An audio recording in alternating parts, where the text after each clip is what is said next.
हम समझेंगे। तो सबसे पहले भाषा जो है विभिन्न समुदायों और क्षेत्रों के लोगों को आपस में जोड़ने के लिए भाषा का अधिक महत्व है। इसीलिए हमारा जो उत्तराखंड है यहाँ पर लोकल लैंग्वेजेस या राष्ट्रीय भाषाएं सभी का महत्व है। उत्तराखंड के लोग अभिव्यक्ति के माध्यम के रूप में क्षेत्रीय भाषाओं और राष्ट्रीय भाषाओं दोनों का ही प्रयोग करते हैं।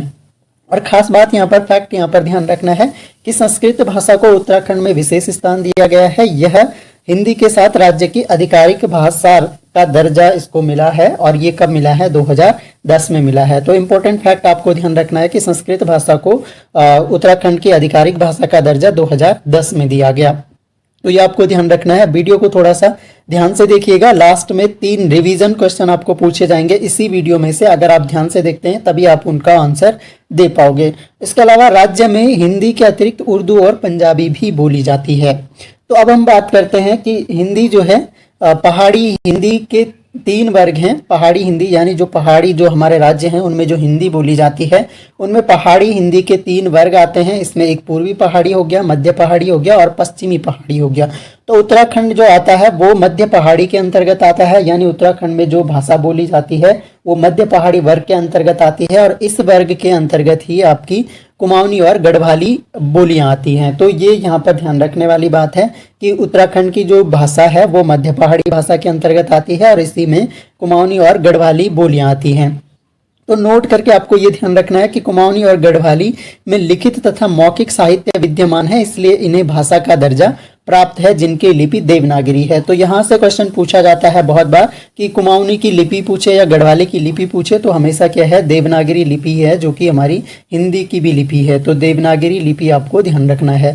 तो आगे बढ़ते हैं। सबसे पहले हम कुमाऊनी बोली को डिटेल में देखेंगे। यह भाषा जो है 325 भारतीय भाषाओं में से एक है तथा उत्तराखंड में अधिकांश लोगों द्वारा बोली जाती है। तो अधिकांश लोग कुमाऊनी भाषा बोलते हैं और 325 जो भारतीय भाषाएं हैं उनमें से एक है। इसकी उत्पत्ति को लेकर विद्वानों में मतभेद हैं। इस संदर्भ में 2 मत विद्यमान हैं। हम दोनों मत को देखेंगे और दोनों मत में से क्या है? पहला मत यह है कि कुमाऊनी का विकास जो दरद या खस पैसाचों एवं प्राकृत से हुआ है। इस मत के प्रमुख समर्थक जो हैं डॉक्टर गियर्सन व डी शर्मा है। तो डी शर्मा और गियर्सन के अनुसार कुमाऊनी जो बोली है उसका विकास दरद, खस, पैसाचों और प्राकृत से हुआ है। दूसरा मत भी है कुमाऊनी का विकास जो है सौर सैनी अपभ्रंश से हुआ है। दूसरा मत क्या कहता है कि सौर सैनी अपभ्रंश से हुआ है और इसके समर्थक डॉक्टर नारायण पालीवाल एवं डॉक्टर बद्रीदत्त पांडे हैं। तो दोनों ही ध्यान रखने हैं, फैक्ट्स काफी इंपॉर्टेंट होने वाले हैं। कुमाऊनी का विकास सौर सैनी अपभ्रंश से हुआ है, ये कहा है डॉक्टर नारायण पालीवाल और डॉक्टर बद्रीदत्त पांडे ने। इसके अलावा दर्द, खस, पैसाचों और प्राकृत से इसका विकास हुआ है, इसके समर्थक डॉक्टर गियर्सन व डी शर्मा है। हिंदी खड़ी बोली का कुमाऊनी पर प्रभाव है, अतः यह पहाड़ी हिंदी भी कही जाती है। क्योंकि इसमें हिंदी खड़ी बोली का प्रभाव है इसलिए यह पहाड़ी हिंदी भी कही जाती है। और यह आपको ध्यान रखना है, भाषा वैज्ञानिक डॉक्टर त्रिलोचन पांडे ने कुमाऊनी को 4 वर्गों में विभाजित कर उनका उपविभाजन 12 वर्गों में किया है। तो भाषा वैज्ञानिक हैं डॉक्टर त्रिलोचन पांडे, इन्होंने कुमाऊनी को पहले 4 वर्गों में विभाजित किया और उन्हीं 4 वर्गों को 12 उपवर्गों में विभाजित किया है। अब देखिए यहाँ पर इनका वर्गीकरण हम समझ लेते हैं। यहाँ पर देखिए वर्ग, एक साइड वर्ग है, बोली है और क्षेत्र है।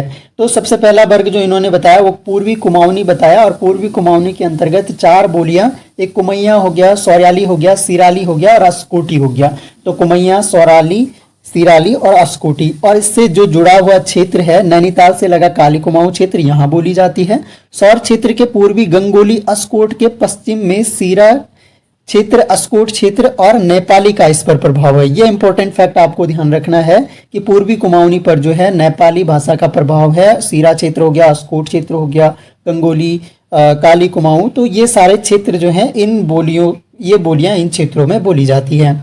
दूसरा जो है पश्चिमी कुमाऊनी और इसकी सबसे ज्यादा बोलियां हैं। ये आपको ध्यान, यहाँ से क्वेश्चन पूछा जा सकता है कि कुमाऊनी जो 4 वर्ग हैं उनमें सबसे ज्यादा बोलियां किसकी हैं? तो पश्चिमी कुमाऊनी की हैं खसपरजिया। ये क्वेश्चन पूछा गया था कि खसपरजिया जो बोली है वो किसकी है? तो पछाई, फालदा कोटी, चौगरघिया, गंगोली और दनपुरिया, इनका क्षेत्र देख लेते हैं। दानापुर के आसपास अल्मोड़ा के दक्षिण में गढ़वाल सीमा तक, गढ़वाल की सीमा तक, जहां तक गढ़वाल की सीमा लगती है। फालदा कोट जो है ये नैनीताल के आसपास है। पाली पछाऊ जौहर का दक्षिणी भाग। तो इन क्षेत्रों में ये सारी बोलियां बोली जाती हैं। तो इंपॉर्टेंट है, ये सारी उप बोलियां आपको ध्यान रखनी होंगी। और अगला जो है उत्तरी कुमाऊनी, इसकी एक ही उपबोली है जौहारी। तो जौहारी कुमाऊं के अंतर्गत सीमावर्ती क्षेत्र में आता है और इस बोली पर तिब्बत का प्रभाव है। तो ये ध्यान रखना है यहाँ पर कि जौहारी बोली पर तिब्बत का प्रभाव है, या यूं ध्यान रख सकते हैं कि उत्तरी कुमाऊनी पर किसका प्रभाव है, तिब्बत का प्रभाव है। और चौथा जो पार्ट है वो दक्षिणी कुमाऊनी है। इसका जो उपबोली है वो है रौ चौमासी, और ये नैनीताल के रौ और चौमेसी पट्टियों में बोली जाती है। हल्द्वानी, भीमताल व काठगोदाम इसके प्रमुख क्षेत्र हो गए। आगे बढ़ते हैं। नोट करके आपको ध्यान रखना है कि सौका, भावरी, गोरखाली कुमाऊनी क्षेत्र की अन्य बोलियां हैं। सौका, भावरी और गोरखाली भी क्या हैं, कुमाऊं क्षेत्र की ही अन्य बोलियां हैं। अब आते हैं हम गढ़वाली बोली पर। गढ़वाली बोली भी विशेष महत्व रखती है। गढ़वाली बोली की उत्पत्ति के संबंध में भी विद्वानों में मतभेद हैं, क्योंकि खस गढ़वाल क्षेत्र के निवास करते थे, अतः कुछ विद्वान खस या द्रद को गढ़वाली की उत्पत्ति मानते हैं। तो जो पुरातन जनजाति है कोल, किरात, खस, इनमें से खस माना जाता है कि ये गढ़वाल क्षेत्र में निवास करती हैं, इसलिए खस या द्रद को ही इसकी उत्पत्ति मानते हैं गढ़वाली बोली की। इसके अलावा अधिकांश विद्वान जो सौर सैनी अपभ्रंश से गढ़वाली की उत्पत्ति मानते हैं। तो ज्यादातर जो विद्वान हैं वो सौर सैनी अपभ्रंश को ही गढ़वाल की उत्पत्ति मानते हैं।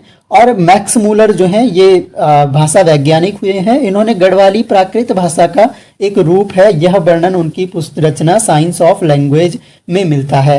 तो साइंस ऑफ लैंग्वेज के रचनाकार हैं मैक्स मूलर, और इन्होंने अपनी बुक में यह लिखा है कि गढ़वाली जो है प्राकृतिक भाषा का ही एक रूप है। तो यानी मैक्स मूलर के अनुसार प्राकृतिक भाषा से उत्पत्ति हुई है गढ़वाली बोली की। और कुछ विद्वान सौर सैनी को मानते हैं, और इसके अलावा खस माना जाता है कि वो गढ़वाल में निवास करते थे, इसलिए खस को। तो जो भी व्यक्ति जो है, अधिकांश लोग जो गढ़वाली बोल समझ सकते हैं उत्तराखंड में, हिंदी को भी बोल समझ सकते हैं। तो गढ़वाली एक तरह से इस तरह की भाषा है कि अगर आप गढ़वाली बोल समझ सकते हैं तो आप हिंदी को भी आसानी से बोल समझ सकते हैं, और यही उत्तराखंड के लोगों का कल्चर एक तरह से है। अन्य भाषा और बोलियों का भी प्रभाव गढ़वाली बोली पर है। तिब्बत चीन से सटे क्षेत्रों में भूटिया बोली जाती है, यानी तिब्बती प्रभाव यहाँ से आ गया। और दक्षिणी क्षेत्रों में संस्कृत और हिंदी का प्रभाव है। दक्षिणी जो क्षेत्र हैं गढ़वाल के, उनमें हिंदी और संस्कृत दोनों का ही प्रभाव है। पूर्वी गढ़वाल में कुमाऊनी और नेपाली का प्रभाव है, और देहरादून, हरिद्वार खड़ी बोली का प्रभाव है। जौनसार, बाबर जो ऊंचाई वाले क्षेत्र हैं, यहाँ पर जौनसारी बोली का प्रभाव है। तो ये आपको ध्यान रखना है कि अन्य बोलियों का भी उत्तराखंड की भाषा पर प्रभाव है। गढ़वाली भाषा में कई संस्कृत वैदिक शब्दों का प्रयोग हुआ है। और इसके अलावा कुछ पॉइंट आपको ध्यान रखने हैं। गढ़वाली में न के स्थान पर अणा का प्रयोग किया जाता है, ये आपको ध्यान रखना है। न के स्थान पर अणा का प्रयोग किया जाता है। इस भाषा में हिंदी के मूल स्वरों के अलावा अन्य स्वरों का भी प्रयोग होता है। अब डॉक्टर गियर्सन ने गढ़वाली को 8 भागों में विभक्त किया है। डॉक्टर गियर्सन ने गढ़वाली भाषा का वर्गीकरण किया है और इन्होंने 8 भागों में वर्गीकृत किया है। ये हम देख लेते हैं, काफी इंपॉर्टेंट है गढ़वाली का वर्गीकरण। तो सबसे पहला जो है, एक तरफ बोली हमने लिखी है, एक तरफ क्षेत्र इसके लिखे हैं, और इसका आपको नोट्स आपको टेलीग्राम पे मिल जाएंगे, डिस्क्रिप्शन में लिंक मिल जाएगा, टेलीग्राम ज्वाइन कर लीजिएगा, आपको वहाँ पर नोट्स मिल जाएंगे। और इस तरह के अभी साहित्य पे लेक्चर आएंगे और पत्रकारिता पे भी लेक्चर आएगा। तो बोली देखिए, यहाँ पर सबसे पहली है बधाणी, और ये कहाँ, पिंडर और अलकनंदा नदी के मध्य का जो क्षेत्र है वहाँ पर बधाणी बोली बोली जाती है, और इनसे क्वेश्चन आपके बनते हैं। श्रीनगर के आसपास एक तरह से पौड़ी जनपद के देवल के निकट का क्षेत्र, यहाँ पर जो है गढ़वाली की जो बोली है वो श्रीनगरी बोली जाती है। मांझ कुमैया, ये कुमाऊं से जितने भी गढ़वाल के क्षेत्र कुमाऊं से टच्ड हैं वहां पर मांझ कुमैया बोली जाती है, यानी कुमाऊनी भाषा का इस पर प्रभाव है। सलाणी जो है ये सलाण क्षेत्र के अंतर्गत आता है। सलाण क्षेत्र के अंतर्गत जो बोली जाने वाली बोली है वो सलाणी है। और नागपुरिया जो है ये नागपुर पट्टी एक चमोली जनपद में है, तो उस क्षेत्र में बोली जाती है नागपुरिया। इसके अलावा राठी इंपॉर्टेंट बोली है। कुमाऊं मंडल से जो सटे क्षेत्र है वहां पर राठी बोली जाती है। दसौलिया जो है दसौली क्षेत्र में बोली जाती है। और गंगपरिया जो है टिहरी गढ़वाल वाले क्षेत्रों में गंगपरिया बोली जाती है। तो गाइज ये हमने डिटेल एनालिसिस किया गढ़वाली और कुमाऊनी उपबोलियों का। तो आई होप आपको पसंद आया होगा। और अंत में आपके लिए कुछ रिवीजन क्वेश्चन है, इनके उत्तर आपने कमेंट बॉक्स में देने हैं। अगर आपने ठीक से सुना है तो आप लोग जरूर सही आंसर कर पाओगे। पहला प्रश्न है, संस्कृत भाषा को राज्य की दूसरी आधिकारिक भाषा का दर्जा कब दिया गया? तो पहला क्वेश्चन ये हो गया। दूसरा आ गया, साइंस ऑफ लैंग्वेज के लेखक कौन हैं? और तीसरा का क्वेश्चन है आपका, कुमाऊनी बोली को 4 प्रमुख वर्गों में किसके द्वारा विभाजित किया गया? तो आपका ये साहित्य क्या है? ऐतिहासिक रूप से यह माना जाता है कि उत्तराखंड की भूमि जो है वो वेदों शास्त्रों की रचना यहीं पर हुई है और महाभारत जैसा महाकाव्य लिखा गया था। तो यानी अगर साहित्य की दृष्टि से देखें तो उत्तराखंड का पूरे देश में एक विशेष स्थान है और उत्तराखंड का साहित्य विश्व भर में मान्य है। यहाँ के साहित्यकारों ने साहित्य की नई दिशा दी है। सुमित्रा नंदन पंत तथा महादेवी वर्मा ने शांत और प्राकृतिक सौंदर्य के बीच ही साहित्य का सृजन किया। अब सुमित्रा नंदन पंत तो उत्तराखंड के थे और महादेवी वर्मा जो हैं ये यूपी की थी बेसिकली, लेकिन इन्होंने जो रचनाएं की थी, काफ़ी रचनाएं इन्होंने उत्तराखंड के सुरम्य वातावरण में रहकर की थी। तो इसलिए महादेवी वर्मा यहाँ पर इम्पोर्टेंट हो जाता है क्योंकि उत्तराखंड में आकर इन्होंने अपनी रचनाएं की हैं काफ़ी। उत्तराखंड का साहित्य जो है मुख्यतः दो भागों में बांटा जा सकता है। पहला हो गया कुमाऊनी लोक साहित्य और दूसरा हो गया गढ़वाली लोक साहित्य। और अब हम इनको डिटेल में समझेंगे कि कुमाऊनी लोक साहित्य क्या है, गढ़वाली लोक साहित्य क्या है। तो कुमाऊनी लोक साहित्य की बात अगर करें तो इसे भी पुनः दो भागों में बांटा गया है, एक लिखित साहित्य और मौखिक साहित्य। तो अगर गढ़वाली और कुमाऊनी लोक साहित्य की बात करेंगे तो दो टाइप्स में हम इनको पढ़ेंगे, एक लिखित साहित्य कुमाऊनी का भी और गढ़वाली का भी, फिर मौखिक साहित्य कुमाऊनी का भी और गढ़वाली का भी। तो सबसे पहले बात करते हैं कुमाऊनी का लिखित साहित्य। लिखित साहित्य के बारे में अपनी पत्रिका गुमानी ज्योति में डॉक्टर योगेश चतुर्वेदी, अब यहाँ से एक फैक्ट जरूर ध्यान रखिए, गुमानी ज्योति की पत्रिका है, गुमानी ज्योति पत्रिका है और किसकी है, डॉक्टर योगेश चतुर्वेदी की है। वो लिखते हैं कि लोहाघाट के एक व्यापारी के पास से 989 बोल सकते हैं, तो 989 में वो कहते हैं कि कुमाऊनी भाषा में लिखित ताम्रपत्र मिला है एक व्यापारी के पास। इससे यह स्पष्ट होता है कि 10वीं सदी में कुमाऊनी एक भाषा के रूप में प्रतिष्ठित थी। तो इससे हमें ये स्पष्ट हो जाता है कि 10वीं सदी में ही कुमाऊनी जो है एक भाषा के रूप में प्रसिद्ध थी। आगे बढ़ते हैं, अल्मोड़ा अखबार और शक्ति समाचार, ये फेमस साप्ताहिक समाचार पत्र थे, साप्ताहिक प्रकाशन थे। इन्होंने कुमाऊनी के विकास में महत्वपूर्ण योगदान दिया। कुमाऊनी में रचनाओं की शुरुआत 1800 ईस्वी के बाद हुई। तो कुमाऊनी में अगर पूछा जाए कि रचनाओं की शुरुआत कब हुई तो 1800 ईस्वी के बाद से हुई। और विशेष योगदान जो है अल्मोड़ा अखबार और शक्ति समाचार पत्र का है, कुमाऊनी के विकास में महत्वपूर्ण योगदान ये दोनों समाचार पत्र देते हैं। आगे बढ़ते हैं, अब इसके देख लेते हैं यहाँ पर गुमानी पंत। हम आगे इनको डिटेल में पढ़ेंगे, इनकी रचनाओं को देखेंगे जो फेमस एक तरह से साहित्यकार रहे हैं उत्तराखंड के। गुमानी पंत हो गए, कृष्ण पांडे हो गए, चिंतामणि जोशी, गंगादत्त उप्रेती, शिवदत्त सती, लीलाधर जोशी इस काल के प्रमुख साहित्यकार हैं कुमाऊनी के। आगे देखते हैं, कुमाऊनी भाषा के दिंगास अभिलेख, ये काफ़ी इंपॉर्टेंट फैक्ट है। दिंगास अभिलेख जो कि पिथौरागढ़ में स्थित है को प्रथम तिथि युक्त लेख मानते हैं। अगर पूछा जाए कि कुमाऊनी भाषा का प्रथम तिथि युक्त लेख कौन सा है तो दिंगास अभिलेख है। कहाँ स्थित है, पिथौरागढ़ में स्थित है। आगे देखिए, मौखिक साहित्य। अब हम मौखिक साहित्य पढ़ेंगे कुमाऊनी भाषा का। लोकगीत, लोक कथाएँ तथा लोक गाथाएँ जो होती हैं साहित्य मौखिक साहित्य के अंतर्गत ये आते हैं।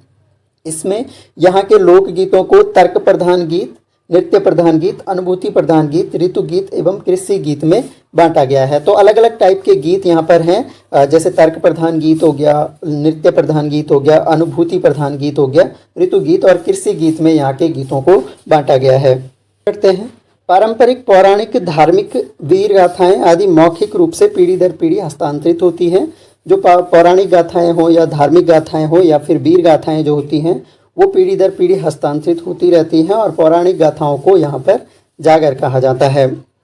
आगे देखिए, ग्वल हो गया, गद्यनाथ, मासन, एड़ी, सैम, नंदा देवी आदि अनुष्ठान तथा तंत्र मंत्र के समय गाए जाते हैं। तो ये ऐसे गीत हैं एक तरह से जो अनुष्ठान, अगर धार्मिक अनुष्ठान या फिर तंत्र मंत्र के समय इन गीतों को गाया जाता है। पहेलियों को कुमाऊनी में आण कहा जाता है तथा इस लोक साहित्य में पहेलियों, मुहावरों एवं लोकोक्तियों का बहुत प्रयोग किया जाता है। तो पहेलियों को आण कहा जाता है और पहेलियाँ, मुहावरे और लोकोक्तियों का कुमाऊनी लोक साहित्य में काफ़ी प्रयोग किया जाता है। अब आती है बात गढ़वाली साहित्य की। गढ़वाली साहित्य को भी मुख्यतः दो भागों में बांटा गया है, जैसे कि शुरू में बताया था, लिखित साहित्य और मौखिक साहित्य। दोनों को डिटेल में समझते हैं। लिखित साहित्य की अगर बात की जाए तो गढ़वाली साहित्य के काल का आरंभ 1905 में माना जाता है, जो कि गढ़वाली पत्र से शुरू होता है। और इसका प्रकाशन अगर पूछा जाए तो ये टिहरी से होता है। इसमें अनेक रचनाकारों जैसे सत्यशरण हो गया, आत्माराम गैरोला हो गया आदि की अनेक रचनाएं छापी गई हैं। सत्यनाथ रतूड़ी की कविता उठो गढ़वालियों को काफ़ी प्रसिद्धि मिली है। तो ये फैक्ट्स आपको ध्यान रखने हैं गढ़वाली साहित्य के बारे में। अब वैसे तो सन 1750 ईस्वी में गढ़वाली भाषा में लिखित साहित्य का आरंभ माना जाता है, किंतु सुदर्शन शाह द्वारा सन 1815 में लिखित गोरखवाणी से ही लिखित साहित्य का आरंभ माना जाता है। तो लिखित साहित्य का अगर आरंभ बताया जाए तो 1815 में जो गोरखवाणी सुदर्शन शाह यहाँ के राजा ने लिखी थी, तो वहाँ से माना जाता है। इसके अलावा गढ़वाल जन साहित्य परिषद की स्थापना गोपेश्वर कोठियालय तथा घनश्याम रतूड़ी आदि के प्रयासों से हुई है। तो ये लिखित साहित्य की बात हो गई। अब हम बात करते हैं मौखिक साहित्य की। तो मौखिक साहित्य में जैसे कि कुमाऊनी साहित्य में कहा, लोकगीत, लोक गाथाएं और लोक कथाएं आती हैं। तो लोकगीतों में धार्मिक, सांस्कारिक, मांगलिक, ऋतु, देशभक्तिपूर्ण और मनोरंजनात्मक गीत शामिल होते हैं। लोक गाथाओं को दो भागों में विभक्त किया जाता है गढ़वाली साहित्य के अंतर्गत। एक तो ऐतिहासिक अगर लोक गाथाएं हैं उन्हें पवाड़े कहा जाता है, और पौराणिक लोक गाथाओं को जागर कहा जाता है। तो दोनों आपको ध्यान रखना है, पौराणिक लोक गाथाएं जागर कहलाती हैं और अगर ऐतिहासिक लोक गाथाएं हैं तो उन्हें पवाड़े कहा जाता है। लोक साहित्य में जैसे तिलू रौतेली हो गया, उदी हो गया, सूरज कौल, जगदेव पवार, कालू भंडारी आदि यहाँ के प्रमुख वीरतापूर्ण गाथाएं हैं। यानी ये जो वीर पुरुष या महिलाएं रही हैं उत्तराखंड की, गढ़वाल रीजन की, तो उन पर जो गीत गाए गए हैं तो ये प्रमुख वीरतापूर्ण गाथाएं हैं। इनकी गाथाएं जो हैं गीतों के माध्यम से गाई गई हैं, चाहे वो कालू भंडारी हो या फिर जगदेव पवार हो, तिलू रौतेली हो। इसके अलावा जस्सी, राजुला, मालूशाही, जीतू बगड़वाल आदि प्रमुख प्रेम लोक गाथाएं हैं। तो राजुला पूछा जा सकता है यहाँ से क्वेश्चन कि मालूशाही जो है किस तरह की लोक कथा है, तो वो क्या है, प्रेम लोक कथाएं हैं। जीतू बगड़वाल भी प्रेम लोक कथाएं हैं। तो ये आपको ध्यान रखने हैं। अब हम बात कर लेते हैं यहाँ पर थोड़ा सा क्विक रिवीजन हम इसका देख लेते हैं। तो यहाँ पर देखिए, अगर हम देखें यहाँ पर उत्तराखंड के साहित्य को हमने पढ़ा कि बांटा गया है कुमाऊनी और गढ़वाली में, दोनों के दो टाइप हैं, लिखित और मौखिक। और इसके अलावा अगर बात की जाए यहाँ पर तो कुमाऊनी साहित्य का अगर लिखित साहित्य हम देखें तो यहाँ पर देख सकते हैं अल्मोड़ा अखबार, शक्ति समाचार पत्र, जैसे कि हमने डिस्कस किए थे, ये इसके प्रमुख साहित्यकार हो गए। गुमानी पंत, कृष्ण पांडे, लीलाधर जगोड़ी। मौखिक में लोकगीत, लोक कथाएं, लोक गाथाएं आ जाती हैं। पहेलियों को आण या ऐण कहा जाता है। पौराणिक लोक कथाएं जागर कहलाती हैं। ऐसे ही अगर बात की जाए गढ़वाली लोक साहित्य की तो यहाँ पर लिखित की 1905 में गढ़वाली पत्र से शुरू सत्यशरण, आत्माराम गैरोला जैसों की रचनाएं इसमें शामिल हैं। मौखिक जो है वो लोकगीत और लोक कथाएं मौखिक के अंतर्गत आती हैं। लोक कथाएं मानवीय भावनाओं से जुड़ी होती हैं। तो ये हमने कोई रिवीजन देखा। अब हम बात करेंगे उत्तराखंड के प्रमुख साहित्यकार और उनकी रचनाओं की।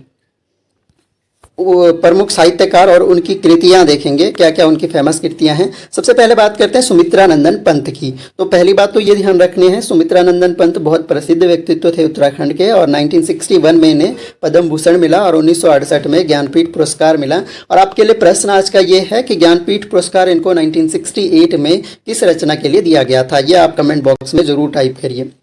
आगे देखिए, इन्होंने हिंदी छायावादी काव्य की महान कृतियां लिखी हैं, ये आपको पता ही है। इनकी प्रमुख कृतियां यहाँ पर देख लीजिए, गुंजन हो गया, युगवाणी हो गया, चिदम्बरा हो गया, पतझर हो गया, शिल्पी, पल्लव, वीणा, ग्रंथि ज्योत्सना, स्वर्णधुली, उत्तरा, अंतिमा, कला और बूढ़ा चांद, पौ फटने से पहले आदि। तो ये बहुत फेमस रचनाएं हैं इनकी, सुमित्रानंदन पंत जी की। और आपके लिए क्वेश्चन मैंने दिया है कि 1968 में ज्ञानपीठ पुरस्कार मिला था, कौन सी रचना के लिए मिला था। इन्हीं में से कोई एक रचना भी है। अगला जो है प्रमुख साहित्यकार में शिवानी है, गौरा पंत इनका नाम है वैसे, और इन हिंदी की शीर्षस्थ कथाकार मानी जाती हैं, प्रमुख उपन्यासकार मानी जाती हैं, और इन्हें पद्मश्री के साथ साथ अन्य भी पुरस्कारों से नवाजा गया है। इनकी अगर रचनाएं देखें तो दो भागों में हम देख सकते हैं। एक साइड इनके उपन्यास देख सकते हैं, पूतों वाली एक इनका फेमस उपन्यास है, कैंजा हो गया, शमशान चंपा हो गया, रति बिलाप हो गया, 14 फेरे हो गए, सुरगम्मा, विषकन्या, स्वयं सिद्धा आदि, ये इनके प्रमुख उपन्यास हो गए। दूसरे पार्ट में इनकी कहानी संग्रह देख लेते हैं। पुष्पहार एक कहानी संग्रह है, लाल हवेली, मेरी प्रिय कहानियाँ कृतियां। तो ये इनके प्रमुख कहानी संग्रह हो गए। अब मंगलेश डबराल की प्रमुख कृतियां हम यहाँ पर देखते हैं। तो ये बहुत फेमस पहाड़ पर लालटेन, बार बार पूछा जाता है क्वेश्चन, लेखक की रोटी, आवाज भी एक जगह, हम जो देखते हैं। तो ये मंगलेश डबराल की प्रमुख कृतियां हो गई। इसके अलावा अब बात करते हैं हम चंद्र कुंवर बर्तवाल के बारे में। इन्होंने स्वतंत्रता आंदोलन में भाग लिया था। ये व्यक्तित्व एवं कृतित्व दोनों की दृष्टि से उच्च कोटि के रचनाकार थे। प्रमुख कृतियां इनकी देख लेते हैं। मेघ हो गया, नंदिनी हो गया, कंकड़ पत्थर हो गया, सुंदर असुंदर हो गया, प्रणयिनी हो गया और परम ज्योति हो गया। तो चंद्र कुमार बर्तवाल की रचनाएं ये हो गई। आप लोगों को अगर इस वीडियो का पीडीएफ चाहिए होगा तो वो आपको टेलीग्राम पे मिल जाता है, लिंक डिस्क्रिप्शन में है, ज्वाइन कर लीजिए और वहां पर आप पीडीएफ डाउनलोड कर सकते हैं।